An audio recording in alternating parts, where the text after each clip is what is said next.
Picture चालू करो बे। एक बार झूठ जा रहा था इधर से, सामने से मोदी जी आ रहे थे, भाई झूठ कतरिया गया, ये तो महाझूठ रहा है।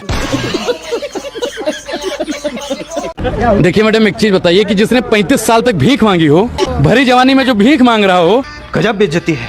वो बुढ़ापे में 18 घंटा काम कर सकता है। आप लोग सोचिएगा जरूर मैडम। बात तो सही है। और आपने बताया 18 घंटे काम बड़े करें। बड़े मीडिया वाले दिखाते हैं। अरे बड़े बड़े मीडिया वाले तो दलाली करते हैं, आप तो नहीं करते हैं ना। बिल्कुल नहीं। बस वही बात, हम इसीलिए सोशल मीडिया ही सच्चा मीडिया है, मैं बार बार बोलता हूँ। लेकिन सोशल मीडिया को पता नहीं कौन सा वॉशिंग पाउडर मिल गया है कि वो भारतीय जनता पार्टी का गुणगान करने लगा है, मोदी नामा पढ़ने लगा है। राजा जब अंधा हो जाए, सेवा जब धंधा हो जाए, तो युग कभी मत समझो खुद को निर्बल या कमजोर, चौराहे पर अभय पुकारो चोर चोर चोर। अरे बड़े खतरनाक लोग। अच्छा, मोदी सरकार इंफ्रास्ट्रक्चर पे नहीं काम किया है? क्या काम किया है बताओ, गिनवा। मलाई जैसे रोड बना रहे हैं। मलाई जैसे चाटिएगा मैडम जी उसको। राहुल गांधी का झाल बजाने का पैसा मिलता है क्या? भारतीय जनता पार्टी की दलाली करने के लिए आपको पैसा मिलता है क्या? जिस देश के प्रधानमंत्री को विकास पैदा करना था, उस देश के प्रधानमंत्री ने जीएसटी को पैदा कर दिया। रेल बेच दिया, तेल बेच दिया, बिका हवाई अड्डा, और ये सब बिकता देख के खुश है अपने जेपी ने। महंगाई की मारी जनता करती हाहाकार, कहाँ सोया है चौकीदार? शाबाश बेटा। पेट्रोलियम सेंचुरी मार गई और गैस 1200 पार, कहाँ सोया है चौकीदार? गजब बेइज्जती है। अच्छा, राष्ट्रवादी पत्रकारों से तकलीफ क्या है? नहीं अच्छा, अगर वो राष्ट्रवादी है तो आप आतंकवादी। संघ का और बीजेपी का झंडा उठा के मोदी जुहू, मोदी जुहू, मोदी जुहू। बेरोजगार युवाओं को कहा बोला कि 12वीं के बाद इंटर करोगे तो सबको स्कूटी देंगे। ऐसा कैसे हो सकता है? सबको स्कूटी देंगे। जैसा के पापा ने बोला था भाई। पहले ये देखो। इतने सारे युवाओं को बताना चाहता हूँ, क्या 12वीं पास कर जो भी इंटर में एडमिशन लेगा। अब आप बताइए कि जैसा के पापा के कहने पर मैंने 12वीं के बाद में इंटर कर लिया। आप कर लिए? बिल्कुल, उनके कहने पर मैंने 12वीं के बाद इंटर कर लिया। अरे भाई, मैं अपने गृह मंत्री की बात नहीं टाल सकता हूँ, क्योंकि मेरा गृह मंत्री जो है क्या सत्यवादी राजा हरिश्चंद्र को बहुत फॉलो करता है। पूछे कैसे? क्योंकि मोदी जी की बातों को उन्होंने कह दिया जुमला। 15 लाख रुपए अकाउंट में क्यों नहीं आ रहे? देखिए, ये जुमला है, ये जुमला है। कोई बात नहीं, हम तो चूतिए हैं। अब बताइए मोदी जी की छवि को कौन खराब कर रहा है? मजा आया।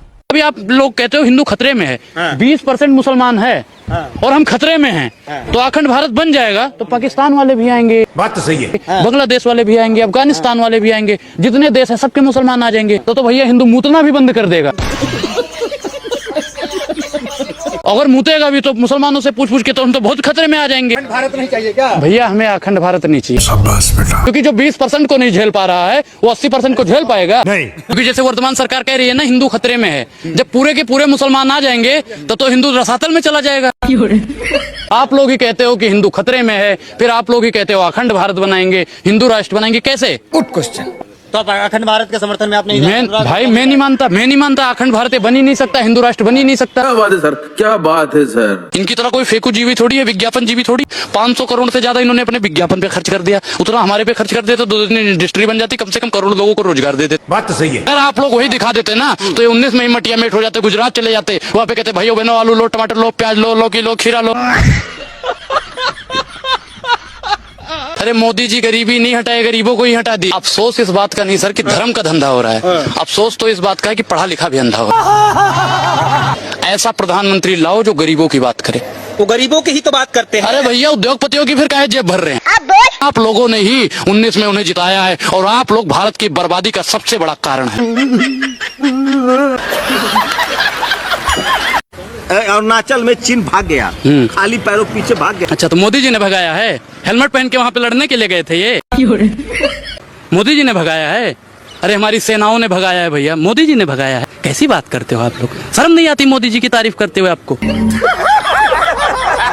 भाई एक बात बताओ, सेना ने खदेड़ा है या मोदी ने खदेड़ा है, ये बता दो आप मुझे। मोदी जी है प्रधानमंत्री ना, क्रेडिट तो दोगे ना। ए पत्रकार, सत्ता के दलाल निकम्मे हैं। सबसे ज्यादा चर्चा मुकम तो आप लोग करते हैं जो प्रधानमंत्री नरेंद्र मोदी का तलवा चाटने का काम करते हैं। गजब बेइज्जती है। आप गोबर को चमनप्राश समझकर खाते हैं, गधे के दुम पर मक्खन लगा के चाटते हैं। और आप लोग अपने आप को पत्रकार कहते हैं। शर्म आनी चाहिए बेशर्मो, सत्ता के दलालो। अपने आप को पत्रकार कहते हो। मैडम आप हंसिए मत, इनकी चापलूसी को देखिएगा। लोग भी पता नहीं कितना गरियाएंगे कि ऐसे दलाल पत्रकार कहाँ कहाँ से आते हैं। हमारा बैंक अकाउंट चोरों के साथ में आप चोर हैं। चोर तो आप लोग, आपकी शकल पे इनकी शर्म तो आपको आनी चाहिए। इनके मुंह पे कैमरा घुमाइए भाई, चोर जैसी शकल लेकर चले आए हैं कैमरे के पीछे। गजब बेइज्जती है। इस तरीके से आप पत्रकार का मजाक नहीं उड़ाएंगे। इस देश को बर्बाद करने में, सुनिए, अरे दलालों सुनो, पहले सुन लो, दलाली बंद कर लो। इस देश को जितना बर्बाद करने में नरेंद्र मोदी जी का हाथ है, उससे कई गुना ज्यादा आप जैसे पत्रकारों का हाथ है। अरे बड़े खतरनाक लोग। प्रधानमंत्री मोदी ने चोरों से सावधान किया है। तो चोर तो प्रधानमंत्री नरेंद्र मोदी जी है भाई। जो चौकीदार था वही चोर बन गया। अच्छा, एक चीज बताइए, विकास क्या है आपकी भाषा में? Good question. विकास मतलब तरक्की होना चाहिए। तरक्की होना चाहिए। अब भाजपा की सरकार में 10 साल में बताइए कौन सी तरक्की हुई है? शाबाश बेटा। की तरक्की है बस। शौचालय देखिए कितना शौचालय बना। अच्छा हुआ कि कांग्रेस ने स्कूल और अस्पताल बना दिया था, नहीं तो ये चुनाव चल रहा था साहब, उसे मोदी जी के शौचालय में जाके मतदान करना पड़ता। अच्छा हुआ, शुक्र है, धन्यवाद कांग्रेस। गजब बेइज्जती है। डाल देंगे मोदी जी भी तो वो कांग्रेस के स्कूल में। बिल्कुल, मोदी जी जहाँ पढ़े हैं वो भी कांग्रेस ने बनाया। आप लोगों ने जानते पत्रकारिता की, वो भी कुछ तो बनाया होगा। 10 साल बेवकूफ। तो सामने जो मीडिया है सब खरे सब चाटुकार है। बिल्कुल चाटुकार है, भारतीय जनता पार्टी की रखेल है ये लोग, गजब बेइज्जती है। जो सिर्फ और सिर्फ अपने फंडिंग के लिए अपने आका की दलाली करते हैं, वास्तविक मुद्दों से भटकाने का काम करते हैं। मोदी जी शेर है। मैं नहीं मानता भाई, प्रधानमंत्री जी हैं, मैं उनको नमन करता हूं, लेकिन प्रधानमंत्री जी शेर कौन होता है? जानवर होता है क्या? प्रधानमंत्री जी जानवर हैं? शेर हैं, मांस खाते हैं, भक्ष्य धातु का प्रयोग करते हैं। मिसाल क्या? बढ़िया काम करेंगे तो आपको भी शेर कहा जाएगा। अच्छा, नहीं, मुझे शेर कहलवाने की कोई जरूरत नहीं है। शाबाश बेटा। मुझे शेर कहलवाने की जरूरत नहीं है। जो राइफल में दलाली करता हो, शेर हो सकता है। एक हमारे पूर्वांचल में कहावत कही जाती है, ठीक है, कि एक ही नारा एक ही नाम, झूठ बोलो सुबह हो शाम, पकड़े जाओ तो जय श्री राम। पकड़े जाओ तो जय श्री राम। हाँ, बेरोजगार युवाओं को क्या बोला कि 12वीं के बाद इंटर करोगे तो सबको स्कूटी देंगे। गजब बेइज्जती है। एक चीज आपको बताएं, चींटी को लिपस्टिक लगाया जा सकता है? चींटी को लगा सकते हैं कि नहीं लगा सकते? नहीं लगा सकते। नहीं लगा सकते। बात तो सही है। हाथी को गोदी में खिला सकते हैं? नहीं खिला सकते। नहीं खिला सकते। मच्छर को जैकेट पहनाया जा सकता है? नहीं पहनाया जा सकता। ठीक उसी प्रकार इनको समझाया नहीं जा सकता। वो तो 10 लाख का सूट, 5 लाख का बूट, और ससुरा हमेशा बोलता है झूठ। ऐसा प्रधानमंत्री हमें चाहिए। सामने जो मीडिया है सब खरे सब चाटुकार है। बिल्कुल चाटुकार है, भारतीय जनता पार्टी की रखेल है ये लोग। लगता है राहुल गांधी को महिलाओं से थोड़ी दूरी बना के रहना चाहिए। भैया दूरी बना के बिल्कुल रख रहे भैया, उन्होंने शादी ही नहीं करी। एक ढोंगी प्रधानमंत्री बन गया। गजब बेइज्जती।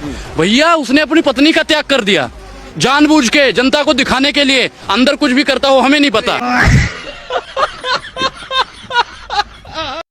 भाई मैं तो कहता हूं, मैं गोबर भक्त था, आज भी लोग गोबर भक्त हैं।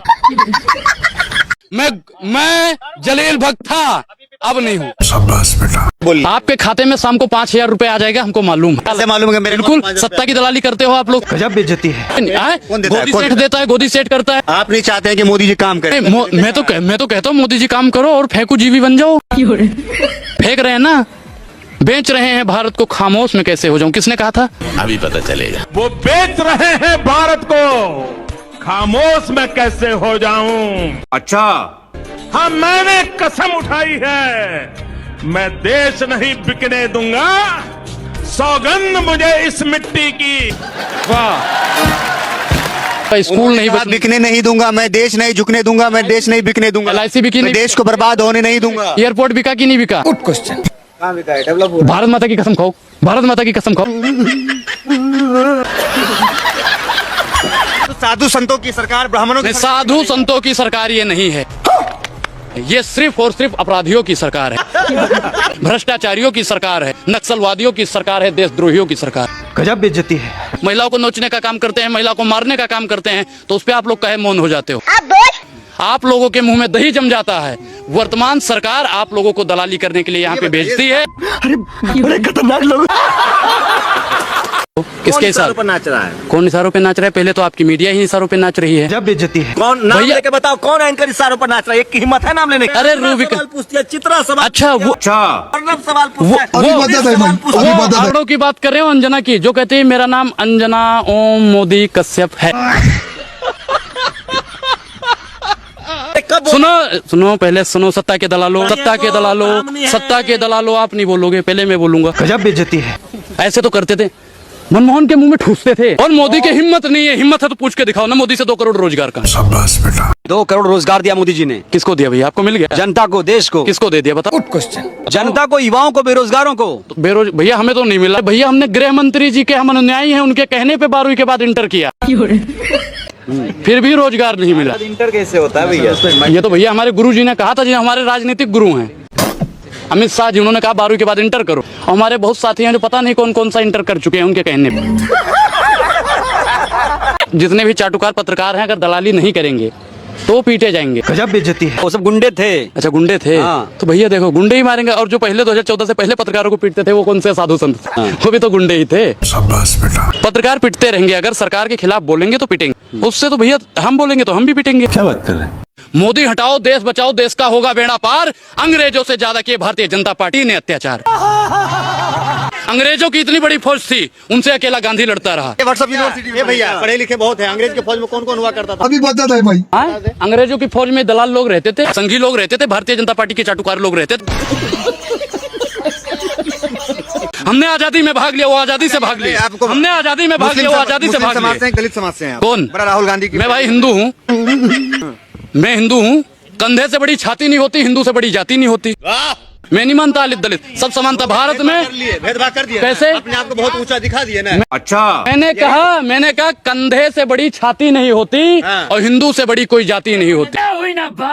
जब से इस देश में भारतीय जनता पार्टी का शासन आया, तब से हिंदू मुसलमान को जब से बांट दिया गया है। बात तो सही है। अफसोस इस बात का नहीं है कि धर्म का धंधा हो रहा है, अफसोस तो इस बात का है कि पढ़ा लिखा भी अंधा हो रहा है।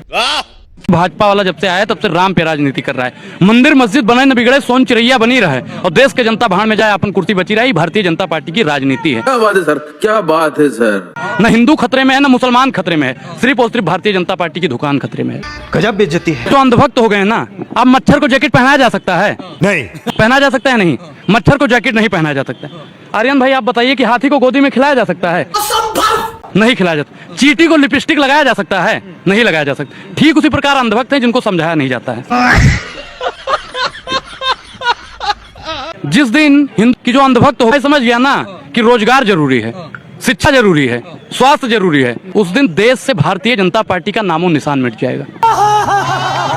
हमारे गुरुजी कहा करते थे कि समझे तो समझाए दे और बताए दे ठोर, ना समझे तो ठीक है 2 धक्के दे दे। और पहले लोग क्या होता था, जब उम्र हो जाता था ना तो सठिया जाते थे, और आज के लोग कुर्सिया जाते हैं। अनुराग ओझा उसको चोर बोलेगा और उसके लिए जेल मुकदमा कर दीजिएगा साहब, डरने वाले नहीं है। जब तक जेल में चना रहेगा, आना जाना लगा रहेगा। वो चाहते हैं हिंदुस्तान छोड़ दें हम, वो चाहते हैं हिंदुस्तान छोड़ दें हम, अब भूत के डर से मकान छोड़ दें हम। कहा चाहता है कि हिंदुस्तान छोड़ दे भाई, ब्राह्मण आदमी आपसे कहेंगे हिंदुस्तान छोड़ दे। अरे भैया उनकी चलती नहीं है, वरना अब तक हमको चला दिए होते। क्या बात कर रहे हैं? समझ रहे हैं ना, वो तो अनुराग ओझा नाम है, आसिफ नाम होता तब तक पता नहीं अनुराग कहाँ पहुंच गया। मोदी जी कहते हैं मोदी की गारंटी है। हमारे हिंदू प्रथा में है, सनातन प्रथा में है कि जब हमारी शादी होती है ना तो 7 फेरा लिया जाता है, यानी 7 वचन दिया जाता है। अभी मजा आएगा ना। प्रधानमंत्री नरेंद्र मोदी जी जब यशोदा बहन के सगे नहीं हुए तो देशवासियों के सगे होने वाले नहीं है। गजब बेइज्जती है। उनसे थर थर कांपता है चीन और पाकिस्तान। अच्छा, हर हर मोदी घर घर मोदी नारा सर के पार गए, 1-2 करोड़ का जयहादी सैनिक को थप्पड़ मार गए। किसकी हिम्मत है? आपकी हिम्मत है मोदी जी से सवाल पूछने की? नहीं मुझसे। हाँ, मोदी जी सबसे डेमोक्रेटिक नहीं है, आपकी भी हिम्मत नहीं है। बात तो सही है। मोदी है तो मुमकिन है, जब देश में बढ़िया चल रहा है, चीन कांप रहा है, पाकिस्तान कांप रहा है। अच्छा, कुछ आप जैसे देशद्रोही हैं जो मोदी जी पर सवाल उठाते हैं। रुक तेरे को बताते। अच्छा, तो इसका मतलब आप 2014 से पहले आप भी देशद्रोही थे, भ्रष्टाचारी थे। आप भी तो देशद्रोही थे जब मनमोहन जी के मुंह में ठूंस देते थे। मैं भ्रष्टाचारी हो गया अगर मोदी के खिलाफ बोल दिया। आप सबसे बड़ा भ्रष्टाचारी है, 67 साल तक सवाल पूछते रहे। सबसे बड़ा भ्रष्टाचारी तो आप। अरे बड़े खतरनाक लोग। आओ, हिम्मत है तो बहुत। हिंदू नहीं हो, हिंदू नहीं हो, हिंदू नहीं हो, हिंदू नहीं हो तो कौन हूँ मैं? कौन हूँ मैं? जिहादी हूँ, मुस्लिम हूँ। बयान आपके कैसे आते हैं? इसमें बात हो रही है। अरे भाई खोल के दिखाएंगे। खतरे में है और आप लोग इस तरह की बात। ना हिंदू खतरे में है, ना ही मुसलमान खतरे में है, सिर्फ और सिर्फ भारतीय जनता पार्टी की दुकान खतरे में है। चतुरा की जुबान बंद नहीं होगी। मेरी जुबान कभी नहीं बंद होगी, कभी नहीं बंद होगी, जब तक मैं इस सत्ता को बदल नहीं दूंगा तब। कर लीजिए, थोड़ा जॉब मिल जाएगी। अच्छा, अनपढ़ दिख रहे हैं आपको? बातें करोगे पैंट खोलने की तो अनपढ़ ही लग रहे हो। अच्छा, जब मैडम आप लोगों को अच्छा, जब आप लोगों को विश्वास नहीं होगा कि हिंदू है तो प्रमाण पत्र तो दिखाना पड़ेगा। किसी नौकरी के लिए जाओगे तो मार्कशीट दिखाना पड़ेगा ना कि आपने वाकई में ग्रेजुएशन कर रखा है, पढ़ाई कर रखी है। बात तो सही है। प्रमाण पत्र तो दिखाना पड़ता है ना, मानते हो ना ये बात? प्रमाण पत्र दिखाना तो भैया यही प्रमाण पत्र है मेरे हिंदू होने को। मोदी जी से या उनके किसी भी नेता से आप 5 सवाल महंगाई को लेकर पूछ लीजिए, अगर अगले दिन आपके ऊपर FIR ना हो जाए, नाम बदल दूंगा। अरे साला, भारतीय जनता पार्टी आरोप लगाती है, जो आप लोग बोलते हैं, जो सवाल कर रहे हैं, जो जवाब दे रहे हैं कि तो टुकड़े टुकड़े गैंग है। वो टुकड़े टुकड़े गैंग है क्या? अभी बता दे भाई, अभी बता दे। मुझे भारतीय जनता पार्टी और माफी वीर के वंशजों से सर्टिफिकेट लेने की जरूरत नहीं है। टुकड़े टुकड़े गैंग को चाइना से फंड आ रहा है। मैं सनातनी गैंग से हूँ। चाइना से फंड आ रहा है? नहीं, मोदी जी ने FIR करवाया तो था। क्या बात कर रहे हैं? मोबाइल भी जब्त करवाई थी, तो कितना कौन सी गैंग से हम जुड़े हैं या फिर कहाँ से हमारा फंड आता है देख लीजिए। चाइना से फंड नहीं, आरोप लगता है कि चाइना से फंड आ रहा है आप लोग तो गेम बचाना। कह रहा हूँ कि अगर देश के गरीबों, वंचितों और शोषितों का, दलितों की आवाज उठाना आपको फंड लगता है तो भाई हम ये करते रहेंगे। क्या बात है सर, क्या बात है सर।